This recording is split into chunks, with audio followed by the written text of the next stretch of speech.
Oke, Assalamualaikum warahmatullahi wabarakatuh. Assalamualaikum warahmatullahi wabarakatuh. Today we will give a presentation about our topic, law enforcement, that we get before. And let me introduce you to my members. It's Alfitra Noviansa, Anugrah Khairi, Tafadila Siregar, Fatir Razak, and Sultan Abinaya, and myself, Mirzari Muhammad. Today our subtopic is fighting corruption in Indonesia. So, okay, let's start. Fighting corruption in Indonesia. Corruption is a pressing issue in Indonesia, undermining economic growth and democracy. In this presentation, we'll explore effective anti-corruption measures. The next one, Sobat. So, corruption in Indonesia is very crucial problems that we need to solve. But we cannot just rely on the government because the government in Indonesia is very corrupted. As you all know, guys, such as DPR or even KPK, Komisi Pemberantas Korupsi, it's having a corruption. And next. And the three root causes of corruption, one is poverty and income inequality, second is education and values, and the third is bureaucratic procedure. When I first see, I really confused with the poverty and income inequality. Why is poverty is become the one of the reason of the corruption in Indonesia? It's because maybe the people that get poverty didn't get enough with the stuff that they have, so they need to getting more by corruption. And Indonesia is in the position 85th in the world.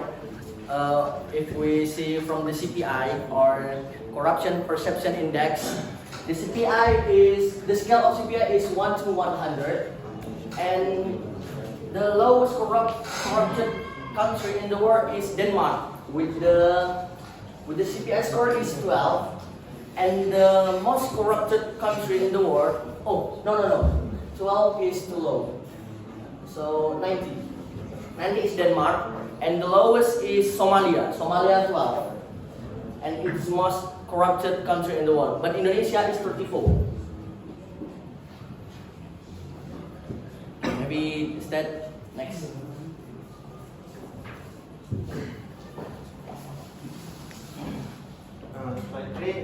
So there are four ways to combination corruption in the legal system. The first is judicial independence. Guaranteeing, interdicting, and judicial independence is crucial to restoring citizens in the system. The second is in laws and regulation. Implementing stringent anti-corruption laws and regulation, transparency and ethical behavior in a public officials. For example of stringent anti-corruption laws is a statute for the prevention of corruption. The third is whistleblower protection whistleblower who expose corruption helps to create a culture of accountability and transparency. Whistleblower is like a reporter or informant who gives some information. Example, when someone reports any act of corruption, we need to protect that person from being impersoned by the government. The fourth is the technology. Implementing modern technology to the legal process ensures transparency, efficiency, and reduce opportunities for corruption. For example, technology explains the evolution of technology to create a government system that is transparent, efficient, and can reduce the possibility of corruption.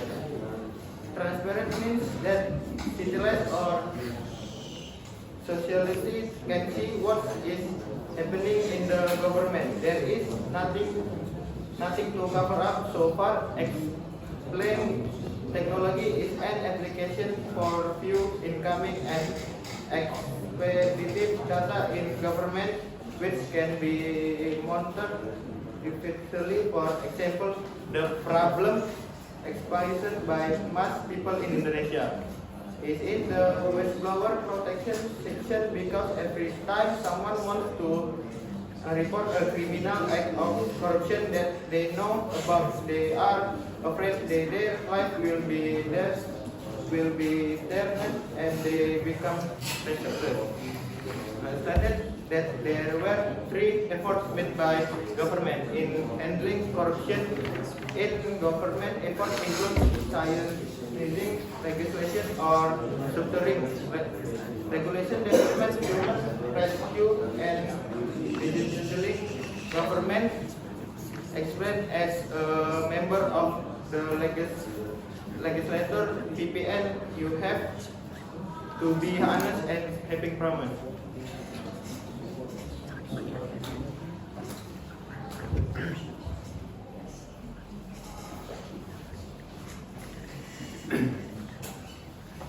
The other way to combating corruption is transparent in business and government. The first is oversight campaign funding. Government officials should have their campaign finance scrutinized to prevent vested interest from entering office. The second one is inspection system. Setting up official inspection bodies for business ensures adherence to regulations and prevents corruption. The third is civil society oversight. By involving civil society organizations in oversight and monitoring, we can increase transparency and accountability in both government and business. Transparency is very important for fighting corruption in Indonesia, especially in the government. Government obligation must be open, accountable, and honest with citizens on how it is conducting business and spending public. It will increase the citizen trust to the government.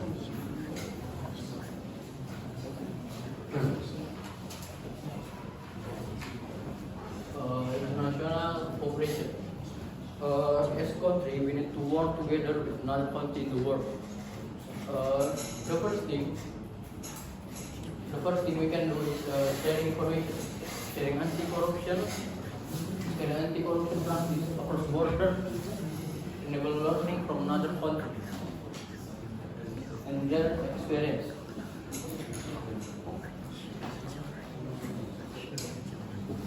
For example, we create anti-corruption law by learning from another country,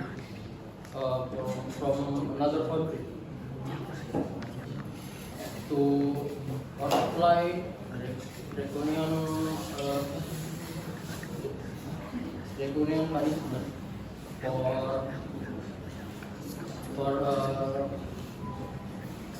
all corruption.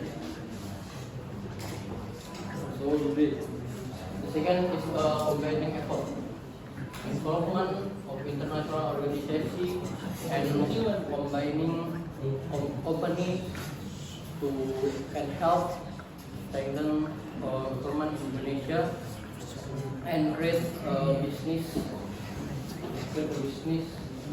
environment that discourages corruption. So, perhaps as a company with several countries. The third is global summit. Attendance at global event like global summit against corruption can help Indonesia share its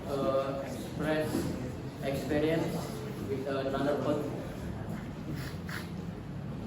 And again, instead into a new direction we take in the fight against corruption.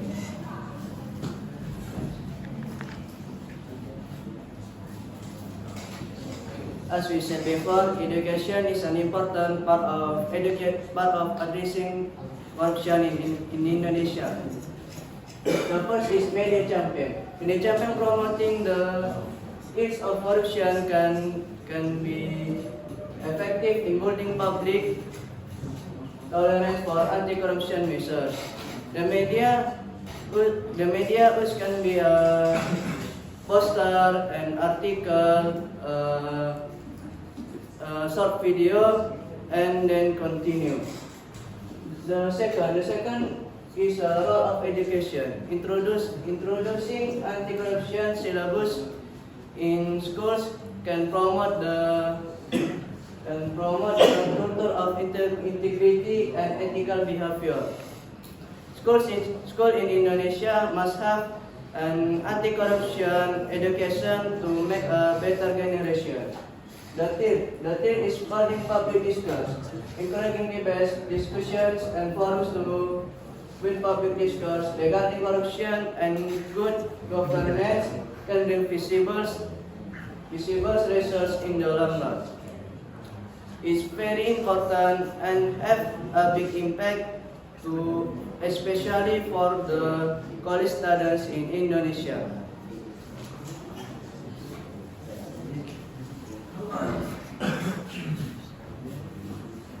Implementation and reviewing. Implementation is the key to successful anti-corruption in Indonesia. Anti-corruption efforts. First, develop an action plan with strategy for implementation. Second, ensure a cross-section sectoral coordination and involvement. Third, integrate anti-corruption measures through procedure and system. And regular review mechanisms are necessary to ensure accountability and transparency. First, monitor implementation of the action plan. Second, evaluate the effectiveness of measures and their impact on the reduction of corruption in this. The third, adjust the active plan on a regular basis. Next.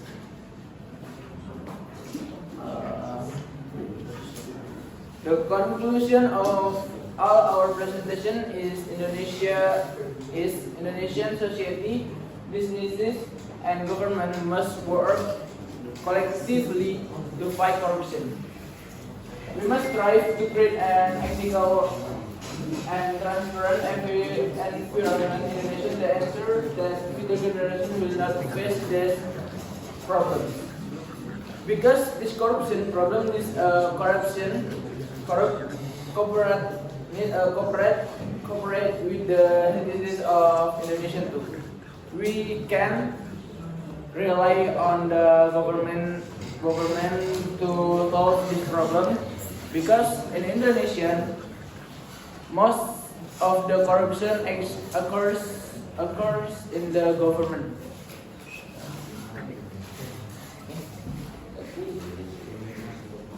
Wait. Okay. So that's maybe our presentation from our speakers. As you know, right, Indonesia is a beautiful country. It's a modern country, and it's amazing country. Much country in the world sees Indonesia like, wow, Indonesia is a good country. But the only problem that has become the biggest problem in Indonesia is corruption. So guys, we need to stop the corruption and try to make ourselves to be more honest and more keeping our promises. Okay, maybe this time. And we come to the Q&A section. One chance. Maybe Just 3 questionnaire.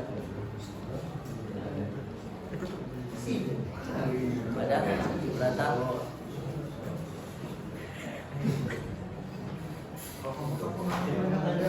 No one.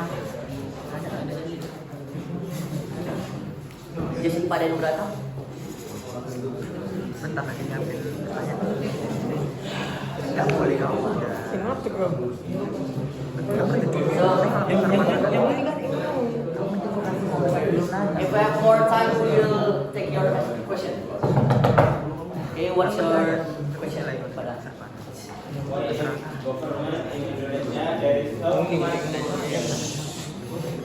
Why in the government in Indonesia there is so much corruption? It's because still in government in Indonesia still less transparency data of the income and the outcome. So the citizen cannot see the progress of the system in the government, and people in the government can manipulate it. So that's the data.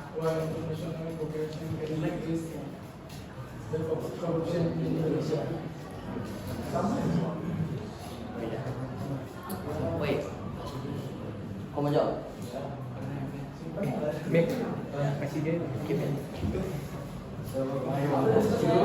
How would you respond if the predator of corruption was sentenced to death? What? How would you respond if the predator of corruption was sentenced to death? Like the punishment. Okay, next. One more. So corruption has been the main problem in the recent government. Yes. Why there has not been a solution for this problem, and what do you think about the solution for this problem? Wait, we keep it first. Oh, jawab nih.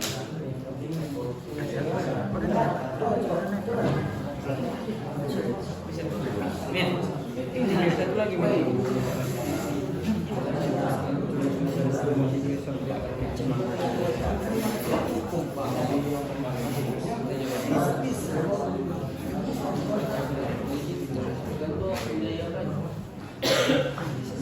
Nanti tengok lagi. Iya nanti tengok.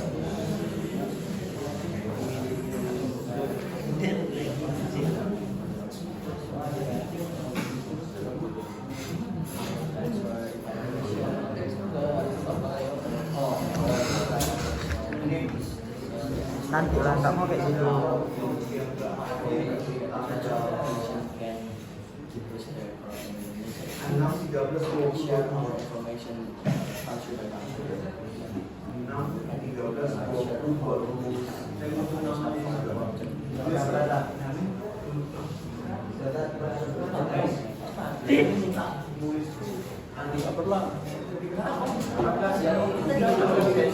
Okay, thank you for the question, Brata. And I want to answer your question. The question is why apa tadi? What is that? International cooperation can defeat the corruption in Indonesia. The answer is because Indonesia,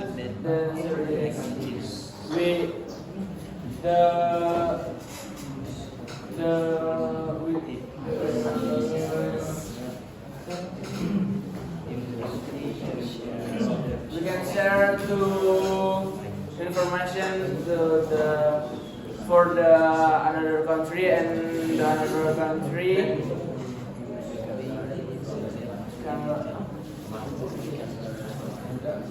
and we can learn from another country about the corruption.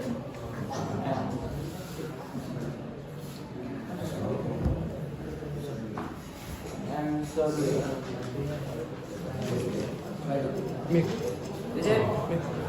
Our answer, hey brother. Okay, so I will answer the question for Danny first.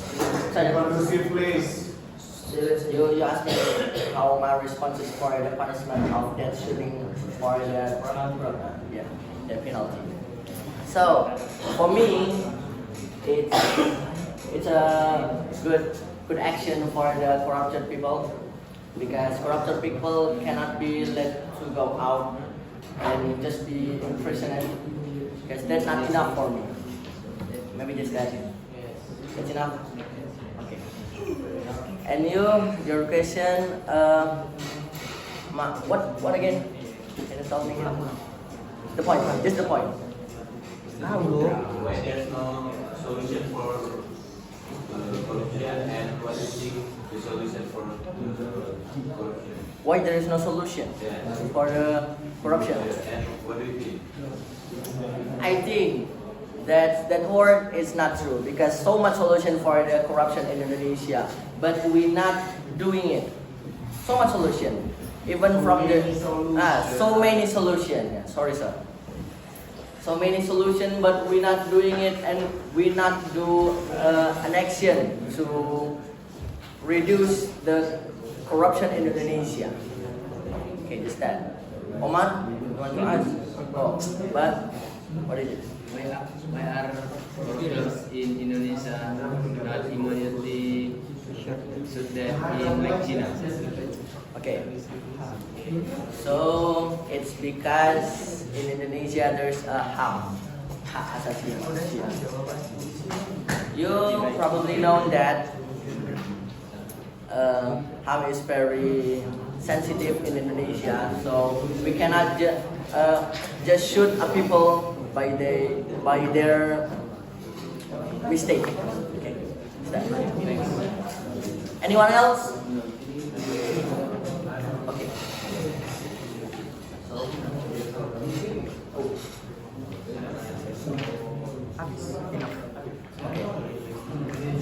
2 minutes. 3 minutes.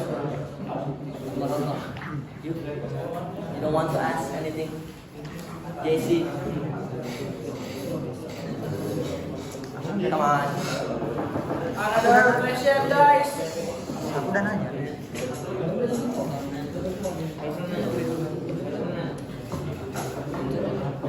Kasih yang belum ada. Kasih yang Hey guys, you have to take a note who's asked the question and who answer it. Who asked the question? What is the question? Oh, it's okay, I still remember it. Questioner. Yes, JC, please. Tell me your question. How do we ignore the corruption that is hiding? What? How do we expose the corruption that is hiding? Expose the corruptor that's hiding. How to expose it? Actually, we don't know about it. How to expose it? Because maybe by the policeman or the government that search for that corruptor.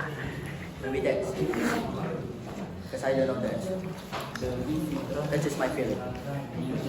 That's enough. Thank you. So, it's the end of our presentation. Thank you for all your attention, guys. So,